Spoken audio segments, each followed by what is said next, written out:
To do the last story. So if you could just find the story called The Sweetness of Salt. It's on page 54. Okay. Fantastic. It says it's a traditional story. Just talk to your learning partner for me. What do you think that might mean, a traditional story? Quick, talk together. I think traditional means that a common story that quite a few people say. Story that's told, it's very common. And it's a story that's probably very, very old. So it's not got a writer. It says it's retold by Susan Lacey and Zahida Shah. That means that it's a story that's been passed through the ages. Okay, lovely. Through the centuries, exactly that, Umair. Thank you. Okay, now then, in class, can you remember what you have been learning in reading this week in your whole class reading session? Yeah, Umair, go on. We've been learning about what a good reader does Uh-huh. and how they figure out when they're struggling on things, how they figure out the word or the sentence. Yeah. And how to make sure you don't get stuck. Yep. And a good thing that a reader does. Okay, so you've been learning quite a lot of things. What about in your lesson that you've only just had, your whole class lesson? What were you learning about? You're learning about I wonder, I predict, I think. Uh-huh. Why? Okay. I wonder, I predict, I think. Okay, and it's this one here, look. I predict and I ask questions and I wonder. Do you know why we do that? Why is that a good thing to do as a reader? Because so then if you're reading a book, Yep. and then you can and there has no pictures anything in it, only writing, and you read the words, and then you can imagine the picture what the. And that's a strategy that we call visualization, and I really want you to use that today as well. When we're doing wondering, it's because, Mohammed, it's because as a reader, you should always have those kinds of questions in your head. It's what helps you and makes you want to read on, makes you want to find out more. It makes you connect information together. So that's one of the reasons why we do it, and that's what we're going to practice today. I was about to ask you, what else have you learnt about to be a good reader? You've already told me something, and you've just talked about the visualization as well, so the pictures in your head, which is absolutely fantastic. When we read this book, you're going to come across some words that I'm not sure whether you'll know what they mean. I'd like you to have a go at reading this word, everybody, first. Sumptuous, yes, sumptuous. Does anybody know what sumptuous is? Sumptuous means really rich, really amazing, okay? Something that costs a lot of money, often. Okay, does anybody know what this word says? Dowry. It means maybe, I think it means poor. It doesn't mean poor. Mohammed. Sometimes you can have, and in this story it talks about a handsome dowry. A dowry is it's an amount of money or perhaps jewels that a family give to a man who marries their daughter. Okay? And they go with a dowry. It's a way of starting you off in married life, so you've got some money to begin with. And it can be called a handsome dowry. And this is the interesting thing about this story. I found this word handsome in it, and it said a handsome dowry. That means a really, really lot of money or a really lot of jewels. Do you know what else handsome can mean? Because it means more than one thing. Go on then, Fidos. It means like you're a beautiful person. Yeah, it means that you look really good. You are really good looking. So that's handsome. We often use it for a man, not a woman, in, you know, some of these older traditional stories. Okay, what about boasted? So I'm going to tell you now, the king boasts a lot. Shows off. Yeah, shows off. Shows off, perfect. I've got so much money. Yeah, I could be boasting about all kinds of things, couldn't it? But it's absolutely about showing off. Let's just check fury. what fury means? Omer. I think fury means like angry. Yes, it is angry. Okay, so fury is angry. Now, they're just a few words that I think we might need while we're reading. Yes. It's like the word furious. Exactly like that. And well done for linking that, because that's what a good reader does. They think about a word and then they make a connection to another word that they might know. Brilliant. Right. So when you are doing your wonderings, it would be useful to try and use the words that you were using in your lesson. I wonder whether, I wonder why, I wonder how, what would happen if, how does that happen, why did that happen? Okay, those wonderings really help us. So let's try it out. I'm going to read the first paragraph, okay? And as I read, I'm going to stop and I'm going to see what you might be wondering, okay? And I'm going to get you to do it with a learning partner. Okay, the sweetness of salt. Once there was a king who thought he was the most important person in the whole world.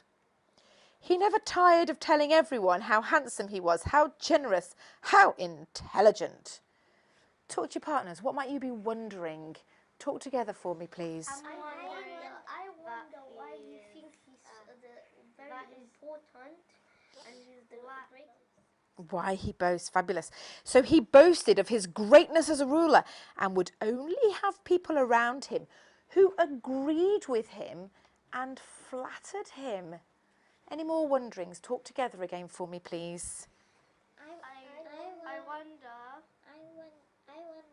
why. No. One of the things that we've just been doing over here isn't just wondering why, but predicting and thinking, I wonder if it's because, and then actually giving some ideas. And that's also what a good reader does, because it helps you to read on and think about what's coming next. Now what I'd like you to do is to read in your heads. I'm going to come round, I'm going to ask you to read aloud from where you are when I get to you, and then we're going to do a little bit of wondering and predicting together to see how well you're managing that by yourselves. All right, off you go then. Read to yourselves. Thank you. Do you want to carry on from here then? Now the king had 3 beautiful daughters. One day he decided to test how much they loved him. He put on his golden suit, placed his crown upon his head, sat on his jeweled throne, and called them to him. Stop there. Do you have any wonderings or any questions in that little bit? I wonder why he would like to test his own daughters, but I do have one prediction. Maybe because his daughters are also, he's going to test them because he wants to see how much love they have for him. Fantastic wondering. So I want to give you something else to think about. Okay, this is going to be our big question that we're going to talk about at the end. What sort of character is the king, do you think? And how do you know? We probably won't finish the story, so what I also want you to be thinking about, do you think he would ever change? So as you're reading now, as well as doing your wondering, I would like you to be thinking about that big question. What sort of character is this king? And how do you know? Okay, keep reading then. Thank you. Mohammed, read on for me. But father, said the princess sadly, what I have said is the best way to show my love for you. Oh, just stop there. Can you just tell me what she said? Like it's the best way to show. What she said? Further before I got to you. Because she said that my love for you is like salt.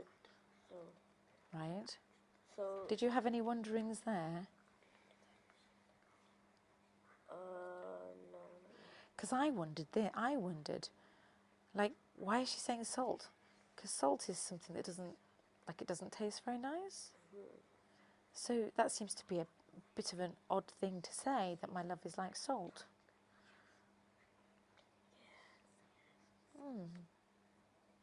Any predictions? Anything that you might be thinking there? I predict that she might change her mind. Ah, good prediction. Keep reading on. The king stood up. He was in such fury that his mustache quivered and his face grew purple with rage. "You will pay for this," he said, and with that he turned and marched angrily out of the room. From that day on, the king acted as if his youngest daughter did not exist. Stop there then. So, at the moment, has she changed her mind about saying that his love is like salt? She hasn't, has she? Okay, so the king acted as if his youngest daughter did not exist. Do you have any more wonderings there? Or what are you thinking? Any questions in your head? Maybe that his all the daughters to princes and gave them each a handsome dowry. One day the queen came to him and asked him to find a husband for his youngest daughter as well. Any wonderings there? I wonder why he's not being nice to his daughter, for his youngest daughter. Yeah. Well, I read here that his daughter said that I love you is like salt, but he wanted more than that. He wanted to be a loving person more than salt. Yeah, salt doesn't feel terribly loving, does it? No. Interesting. Okay, read on a little bit further for me. Who would want to? I will find her a husband. The king went out into the street. Do you know, just stop there. I will find her a husband. Questions in your mind here, wonderings. I wonder where would he get the husband from? Good question. Good wondering. Keep reading on then. See, how far into the story are we? Okay. Could you, it doesn't matter where you've got to, I think, at the moment, could you just talk to each other? What sorts of things are you wondering right now at the place that you've got to in your reading? It doesn't matter if you're in different places, but show your partner where you've gotten to and explain a little bit what's happened and what are you wondering? Talk together, please. So, I wonder if the king goes to the door. I wonder why he doesn't want to choose a good husband for his young. So now what I want you to think about is what sort of character is the king and how do you know? We've only got halfway through the story, all of us, and so we'll have a chance to read the other half of the story with Mrs. Ireland for your next guided reading session with her.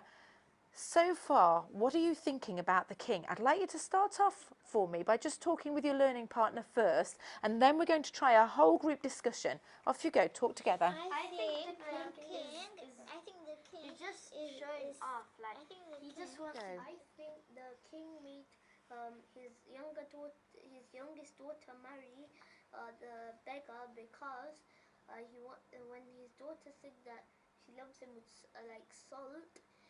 He wanted to pay back. He said you I'm gonna pay. You get a punishment for that. A punishment for that. So maybe this is the punishment. That's because when his sisters told him that they want the young sister to get married, he thought he can take advantage and try and teach her a lesson. I agree with you because the king did say that he would give her punishment, and I think that that the punishment was that he made her a beggar, and she made. And what does this tell us about? Thinking about our question, what sort of character then does this mean this king is, do we think? I think he might be like a cruel king and like he wants everybody to be like to follow him like and like then the other kings like will have like no followers like.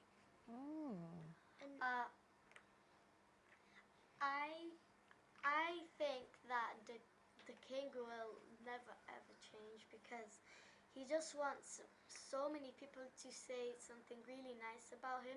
If he doesn't get a bit of more compliments about him, he doesn't feel nice in himself, so he punishes them. I think the king will get will change because in the title was the sweetness of salt, and maybe they did ask an invitation to the king, the daughter, and the beggar, and when the king comes, when he comes to invitation, he might find out that salt isn't really just sour; it's sometimes sweet. We think the king is. It's not very nice that he just wants people to just like him and say great things about him. Is there anything else that we think about the king at the moment? I think the king is also likes to try and impress other people. Try and when he does something good. When he does something good, it's like he's proud of himself. But proud means you keep it to yourself. Or sometimes you say it nicely to people, like, "Oh, on the weekend I won something." Or something. You don't show off, like boast, like, "Oh, I did this and you didn't." Yeah, like you shouldn't be like going around with your medal or something and then going to like the other city and then showing off like I've won this, I've won that.